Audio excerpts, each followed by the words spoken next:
संसद की शुरुआत में ही प्रश्नकाल पर हंगामा। प्रश्नकाल न होने पर विपक्ष ने उठाए सवाल। कांग्रेस नेता अधीर रंजन चौधरी बोले, प्रश्नकाल का न होना लोकतंत्र की हत्या।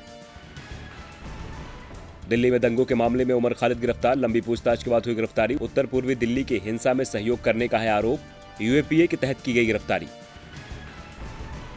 कंगना छोड़ रही है मुंबई। 5 दिन बाद कंगना की मुंबई से वापसी। कहा, भारी मन से लौट रही हूं मनाली। मुझे कमजोर समझकर बहुत बड़ी भूल कर रही है महाराष्ट्र सरकार। एक बार फिर कंगना ने मुंबई को कहा पीओके। 30 सितंबर से खत्म होगा अनलॉक 4। अनलॉक 5.0 में अगले महीने से सिनेमा हॉल खोलने की तैयारी। थिएटर में पेपरलेस टिकट, सीटों के बीच दूरी, लंबे ब्रेक और शो के बीच में सैनिटाइज करने की है तैयारी। देश में कोरोना के एक्टिव मरीजों की संख्या आज हो जाएगी 10 लाख। पिछले 24 घंटे में मिले 93,215 मरीज।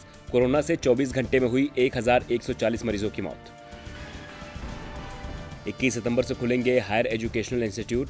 स्वास्थ्य मंत्रालय ने जारी की गाइडलाइंस। दूसरे शहर से आने पर होना पड़ेगा 14 दिन क्वारंटीन। एंट्री से पहले सभी की होगी स्क्रीनिंग। पुलवामा में सुरक्षा बलों पर आतंकी हमला। पुलवामा के परिगाम में सेना की राष्ट्रीय राइफल्स के दल पर आतंकियों ने की गोलीबारी। जवाबी कार्रवाई करने पर भाग खड़े हुए आतंकवादी। इलाके को घेर कर जारी है सर्च ऑपरेशन। चीनी वेबसाइट द्वारा जासूसी के मामले में कांग्रेस ने सरकार से मांगा जवाब। रणदीप सुरजेवाला ने पूछा, क्या इसकी जांच करा के जनता को आश्वस्त करेगी सरकार। मीडिया रिपोर्ट के अनुसार प्रधानमंत्री, विपक्ष, पत्रकार और उनके परिवार पर है चीन की नजर। चुनावी तैयारियों की समीक्षा के लिए आज पटना पहुंचेगा चुनाव आयोग का दल। दल में उप निर्वाचन आयुक्त सुदीप जैन और उप निर्वाचन आयुक्त चंद्रभूषण कुमार होंगे शामिल। 2 दिनों तक बिहार का दौरा करेगा चुनाव आयोग। दिल्ली विधानसभा का 1 दिवसीय सत्र आज। दिल्ली में बढ़ते कोरोना के मामलों के बीच राज्य सरकार की इससे निपटने की रणनीति पर स्वास्थ्य मंत्री दे सकते हैं बयान। जीएसटी और कोरोना पर चर्चा संभव। जापान के नए प्रधानमंत्री होंगे योशिहिदे सुगा।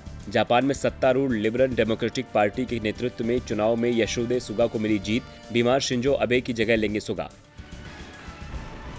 नीरव मोदी प्रत्यर्पण मामले में सुप्रीम कोर्ट के पूर्व जज काटजू ने ब्रिटिश कोर्ट में दी गवाही। कहा, भारत में नहीं मिलेगा निष्पक्ष सुनवाई का मौका। भारतीय न्यायपालिका को काटजू ने बताया भ्रष्ट। जनरल कासिम सुलेमानी की हत्या का बदला लेने के लिए खतरनाक साजिश रच रहा है ईरान। अमेरिकी राजदूत की हत्या कराकर सुलेमान पैच। अमेरिकी राजदूत की हत्या कराकर सुलेमानी की हत्या का बदला लेना चाहता है ईरान। इजराइल में नहीं थम रहा कोरोना का कहर। प्रधानमंत्री बेंजामिन नेतन्याहू ने 3 सप्ताह तक के लिए लॉकडाउन का किया ऐलान। वायरस संक्रमण को रोकने के लिए स्कूल और दुकानों को रखा जाएगा बंद।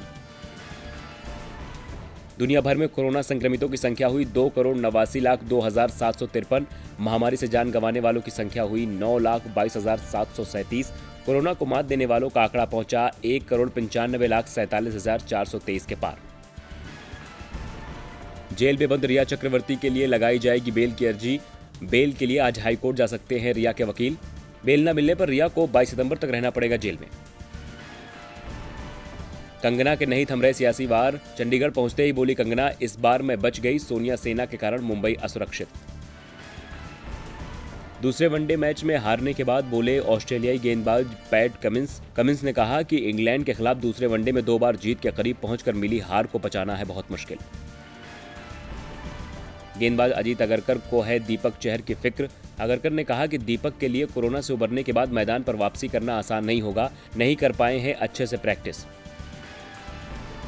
रिलायंस रिटेल में निवेश की होड़ शुरू। अब कार्लाइल ग्रुप द्वारा $2 अरब के निवेश की चर्चा। अभी रिलायंस इंडस्ट्री ने नहीं की है पुष्टि।